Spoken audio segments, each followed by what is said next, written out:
Bagfuel, baby. What is the thing that you dislike most about the music business side of it? The thing I dislike most about the business is sometimes I walk in a spot and there's nobody that looks like us out of something we created. Like, there was no joint partnership in the creation of this shit. We created this. I mean, at the park jams back in the days, if a person that wasn't black or brown walked in, we got suspicious. Like, yo, that's a cop. Yeah. So when we see these new makeover movies and documentaries, when it's like a mixed We Are the World thing at the jams, that wasn't true. That's not true.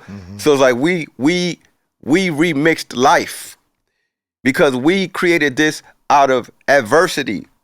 People stole electricity from fucking park jam land. We stole electricity to hook up at the park jams, or we stuck it in somebody's house and dragged it all the way to the park. And we all this was created from necessity and from Hunger and from trying to bring, what was the main things they said at the beginning of this shit? Peace, unity, love, and having fun.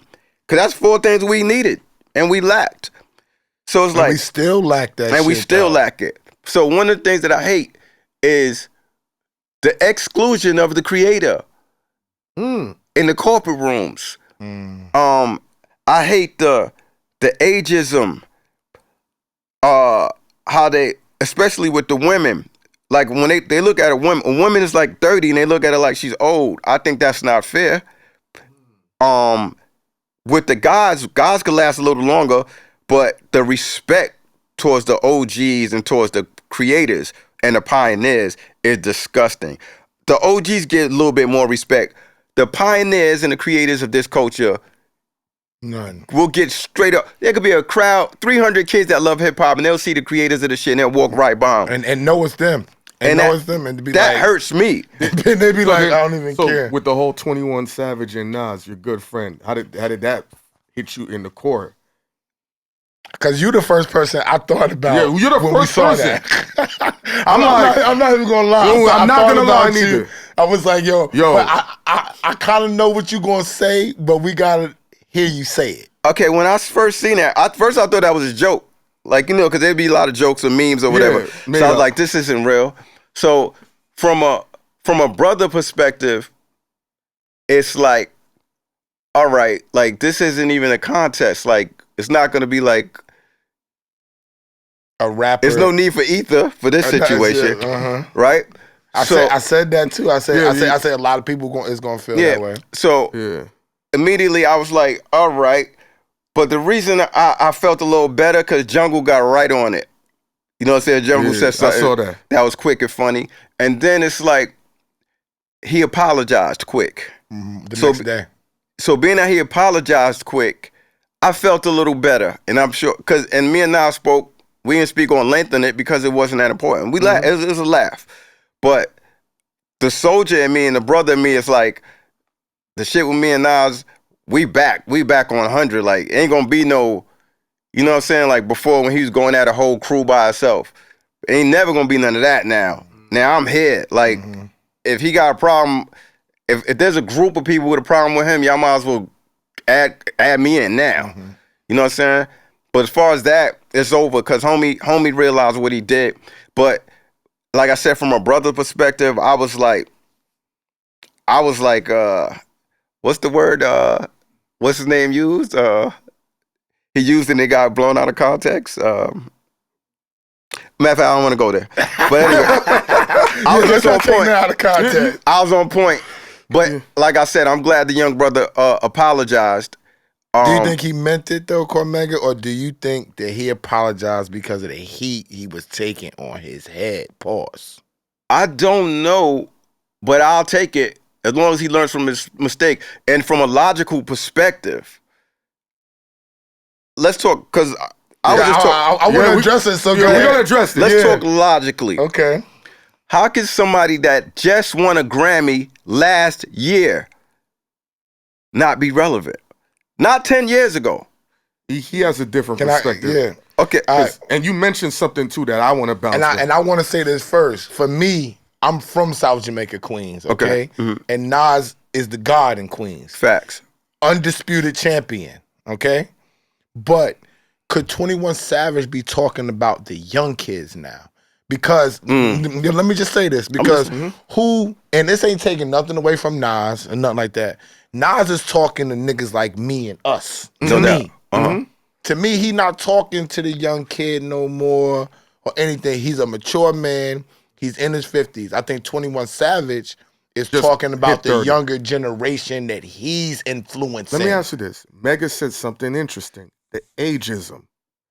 Why did he feel comfortable to say Nas is not music? Because he's 50. But No, I'm just no. adlibbing. But listen to what I'm saying though. I have an answer to No, it. he just won a Grammy. He's a great businessman out of nowhere. I don't want to disrespect him, but he's made a lot of great business moves. He's culturally hitting every factor that matters as He's a rich as a mother. No, he's hitting. I think it's only but so many handful of older rappers that move the needle. Like he does. Yes. So when he's seeing it, probably 21 is like, if Nas is 22 years older than 21, he don't have no relation to him. And that's why I go back to the ageism. All right, let's go to this. Yeah, that's a 20-year separation. Go ahead. But skill-wise, But they not talking about skill no more, Mega. Mega, they not talking about skill Mega, no more. like, This is I don't want wanna to hear talk it. to you. You don't want to hear it. Tell if me. rappers are real estate, 21 is a building and Nas is a landmark. I would agree with that. That's an analogy. And a building could get torn down, but a landmark but is gonna landmark be is there here forever. Institutional. Now let's talk about this. Let's talk about Young. Since you want to talk about Young? Yeah. Let me tell you why he didn't make no sense. First of all, like I said, he just won a Grammy last year, not 10 years ago. He just won that Grammy last year. I know because I won a Grammy too. I lucked up by being on that album. That was last year, right? Every time you hear a Hennessy commercial, 80% of the time, whose voice do you hear? His voiceover talking. There's a show on, Netflix called Get Down? All the young people was watching that, and whose voices throughout that narrating it? Nas. That's 3 valid. You young? You watch the NBA? Whose records was they playing during the playoffs? Nas. But don't you have to be perceptive to see that? Because we know the voice and we know it, but do these young kids know the voice? Are they recognizing it though, Mega? I'm going to tell you the problem with society. People, father figures or strong male figures, dominant male figures that impact your life.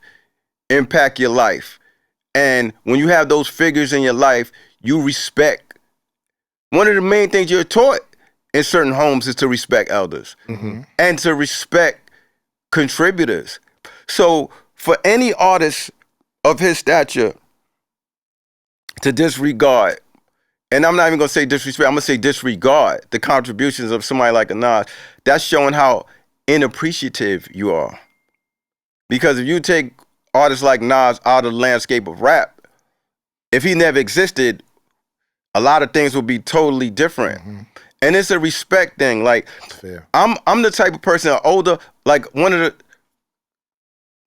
cool Modi or somebody could say something slick, I won't even say nothing in response because I'm like, you know what, all right. As long as it's not disrespectful, all right, you got it. Because he earned that. Because they paved that ground that I'm walking foundation. on. You know what I'm saying? They laid that foundation that you building on.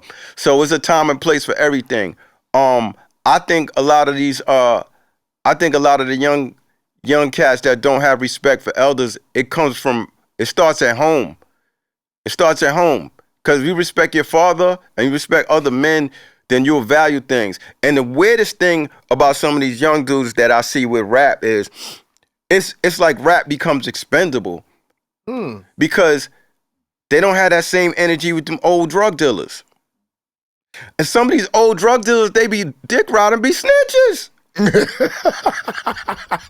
I'm just saying. It's a couple in this game that that people looking up to this big time, and they known to be snitches, and people don't talk about it. So but the gang, and like, I'm gonna jump in though, Mega.